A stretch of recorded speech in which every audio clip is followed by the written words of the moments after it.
Variable expressions. Learning objectives. Evaluate algebraic expressions. Evaluate algebraic expressions with exponents. Okay, let's start off with some vocabulary. Variables are symbols, usually letters like X, Y, Z or ABC, used to represent one or more numbers.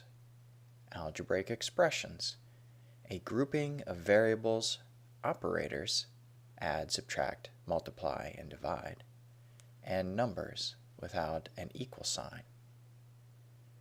Must include at least one variable. Here are some examples. Evaluate. Substitute a number for the variable in an expression. Perform the indicated operators and simplify if necessary. Okay, so let's see how we use those terms. Example 1. Write an expression for the perimeter and area of the rectangle below. So give this a shot, see if you can do it, and we'll check it together. Pause.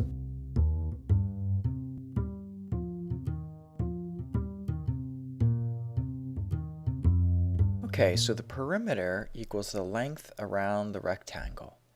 So P equals W plus L plus W plus L.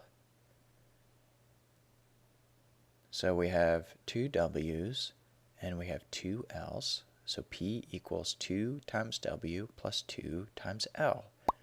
We can omit the multiply symbol here and just write the number directly in front of the variable. Area is the measurement of the enclosed surface of the rectangle. A equals L, length, times W, width. And that's it. Those are the expressions for perimeter and area. So let me ask you this. Are 2W plus 2L and LW examples of algebraic expressions or equations? Why? What about P equals 2W plus 2L and A equals LW? Example 2. Evaluate the expressions for x equals 5, y equals 3, z equals -2. So try these problems. Pause.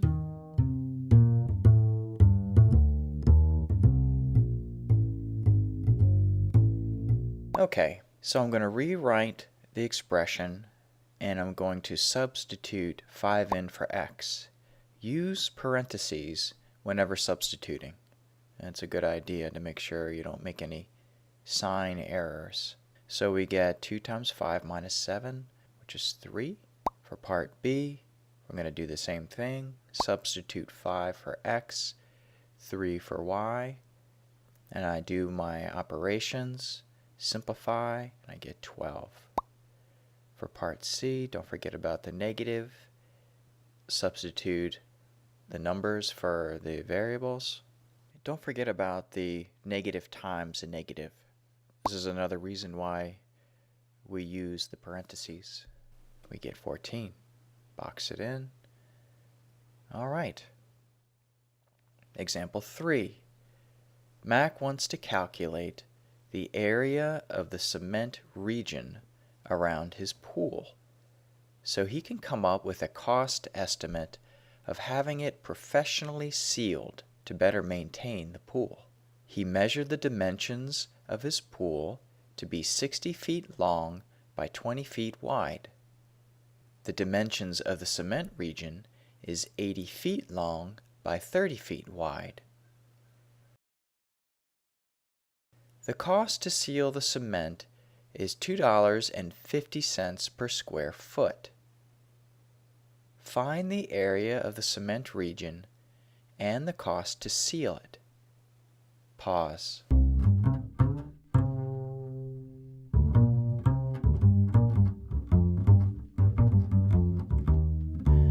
Okay, so let's start by making a sketch of the problem here.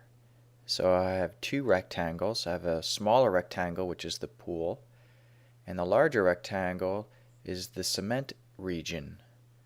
So we know the dimensions. The pool is 60 feet by 20 feet, and the cement region is 80 feet by 30 feet. So make your sketch. So what do we know about the area of a rectangle? Area equals length times width. So if we take the area of the large rectangle and subtract the area of the smaller rectangle, that'll give us the cement region. So area equals length times width of the large minus length times width of the small. And now we substitute our known dimensions in for the equation, and we get 80 times 30 minus 60 times 20, which is 2400 minus 1200, which is 1200 feet squared.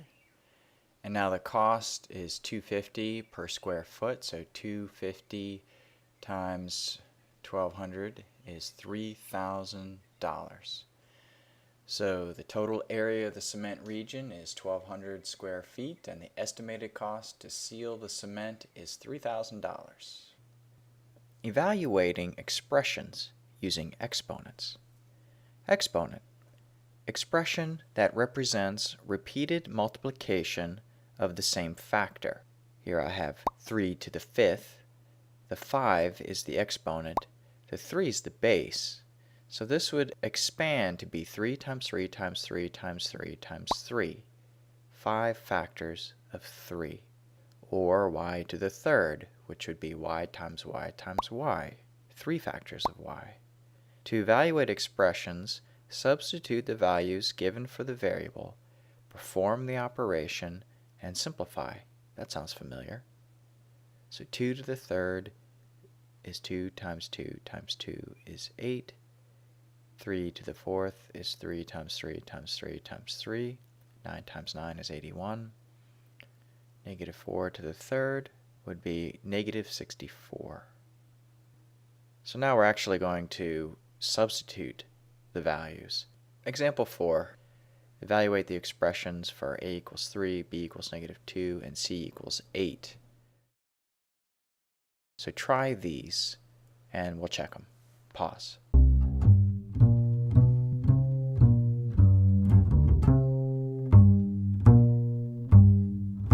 Okay, so let's rewrite the expression, and I'm going to substitute 3 in for a, and I get 3 squared plus 4.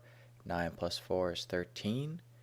For part B, we're going to substitute negative 2 in for B, and 3 in for A, and 8 in for C. Please use parentheses. It'll help you with your negative signs.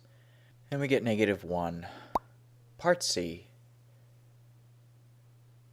So we're going to follow the same process here. The only real difference is in the middle term and the third term. Look at the parentheses. So in the middle term, the base of the exponent does not include the negative 2 in front. But in the third term, this exponent is on the quantity 2 times 3. So you got to look at the parentheses here to know how to use the exponent on the base.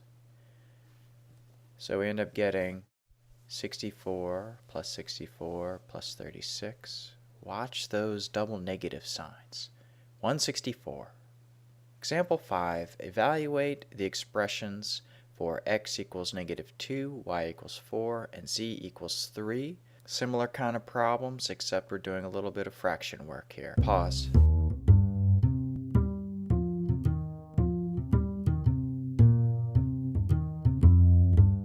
Okay, how did you do? 1 over y to the 3rd equals 1 over 4 times 1 over 4 times 1 over 4. So 1/4 times 1/4 times 1/4. Just multiply the numerators across as well as the denominators, and we get 1/64. Part B, substitute our values in. So we get negative 2 squared times 4 squared over 3 times negative 2 cubed. And so we get 4 times 16 over 3 times negative 8. Negative 8 goes into 16, negative 2 times. And so we get 4 times negative 2 over 3, which is negative 8/3. And the last one, substitute 3 for z and 4 for y. This is just 3/4 times 3/4 times 3/4. Multiply across 27/64. This does not simplify. We're done. Okay, I hope that video was useful. Have a great day.